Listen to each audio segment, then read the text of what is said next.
What is up, everybody? You're checking out the Uncensored Pro Wrestling Podcast. I'm your host, The Hack Mighty and C, and you're checking out our All Elite Wrestling Dynamite recap from October 18th in 2023, live in Rosenberg, Texas. Let's give you the action. We have Penta El Zero Miedo taking on Switchblade Jay White with the Bullet Club Gold members. Jay White, of course, still has the AEW Championship around his waist. Jay White gets the win after a Blade Runner. After the match, Jay grabs the mic and says, "Cut my music. You know who sucks? It's MJF." Because where is MJF? He's not here. But you know who's here? JAY. Because I'm the real world champion. I'm truly elite world champion. And Max, I'm still waiting on your answer to my very generous offer. I'm assuming you can't find anyone who wants to team up with you to try to take back the Bang Bang belt. Until then, I'll lead by example. Juice Robinson grabs the mic and says, "Spoiler alert, tonight in your main event, the Stray Bullet, Juice Robinson is going to win the Battle Royal.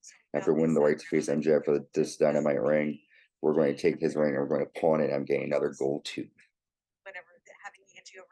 MJF has an interview with Renee Paquette then, and he says, "I could have run out there like every single dumb good guy in the history of pro wrestling, but I'm not a good guy. I'm a scumbag. Jay White, I will get back my Triple B before Full Gear. Juice Robinson, I pray to God that you win tonight because next week I'll be your left hand of God against the right hand of the devil." That's for an update on Adam Cole. That's when the Acclaimed Daddy has to interrupt. Max Cass says, "If you want your world title back from Jay White, they said an 8-man tag, us three and you. We'll get all the belts and we'll scissor after we win." MJF says, "How about now?" Max Cass says, "How about I get in the Dynamite Dozen Battle Royal, win that, the next week I'll win your ring, and you're going to have to put a ring on." Put a ring on. This guy's a scumbag. Yeah, but he's my scumbag. Interesting segment there from Max Caster. Does he have the odds for MJF? Interesting stuff. Interesting stuff. We have the World Title Mania match. We have student versus teacher. The AEW Women's Champion Hikaru Shida defeat Emi Sakura after a knee strike. We then hear an interview from Adam Copeland backstage. And Adam Copeland says, "Things have not been going smoothly. I don't understand what's happened. The whole idea on coming here was to end my career with Christian Cage and team with him. And he sounded on board with that until it got real. I sat down this week and began replaying my relationship with him over the years. We've known each other since the 6th grade. We were best friends in high school and in college. We both entered an essay contest to get into wrestling school. I wrote it and he didn't. For whatever reason, over the years, it's always been Adam and Jay, and it's stuck with him. And I feel it's frustrated him. He said I had a rocket struck to my back, but I worked hard. I'm surprised that this keeps repeating at this stage in our lives. He's riding high right now. He came here first, and I didn't intend to take away his spotlight. I don't want his TNT title. I'm not going to fight him. What that means for me, I don't know.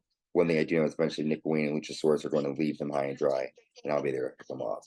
So Adam Copeland does not want to fight Christian Cage. Interesting segment. Wardlow then comes out and defeats Ryan Nemeth after one power bomb. And then Tony Schiavone tries to talk to him. He says, "Everyone knows you're back, but what are you back for?" Wardlow shows his fist, and it says MJF on them, so he wants the title. Interesting. Kenny Omega is interviewed, and Kenny says maybe soon we'd see the Kenny of old go after the World Championship, and MJF walks out. I'm just as Kenny Omega, the measuring stick, World Champion MJF. I've always been a massive fan of Kenny Omega. Omega says appreciate it. So I just want to say I love to shake her hand. MJF leaned in to shake Omega's hand and whispered, "13 days, bitch." And Omega says 13 days, huh? We'll see about that. That's it. We see footage earlier of Roderick Strong resting on the couch and he wants coffee.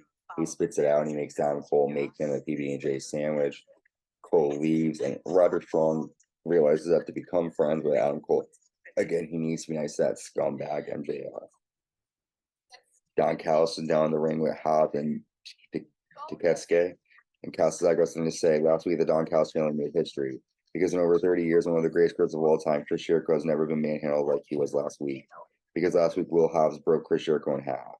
Hobbs says February 23rd, 1998 was supposed to be the greatest day of my life. I had the chance to meet my hero, Chris Jericho. My grandmother got me front row tickets to meet you. And he walked past that old lady, told her to shut up, and looked at me and told me to sit down.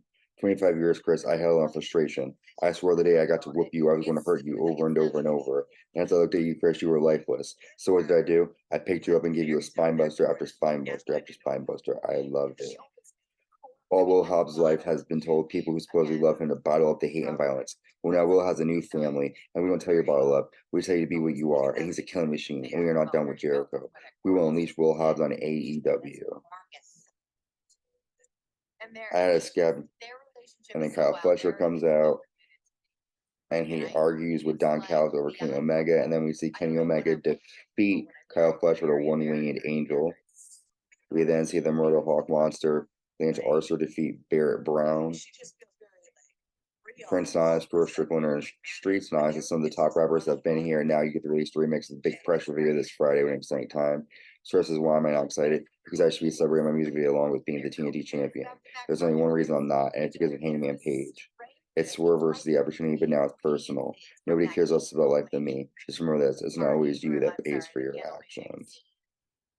We then get an interview from Sting, and Sting talks about Dusty Rhodes. He talks about Hulk Hogan, the Nature Boy Ric Flair. He says that he initially retired in 2015. He says, I wanted to wrestle live in Dynamite. I started my very first match with AEW was Revolution 2021, and my very last match will be Revolution 2024. One more key thing that you will need to know. The only thing for sure about Sting is my retirement. Revolution 2024 is for sure. So Sting will retire next year at Revolution. Jim Ross has a sit-down interview next with Nick Wayne and his mom. They argue about Darby Allin, and then Christian Cage comes over, and Nick slaps his mom, and then Nick says, "You're dead to me." They leave the room, and Darby attacks them. And basically, Sting comes out even with the odds, sweeping out the late Christian Cage. Sting rams and destroys the guardrail.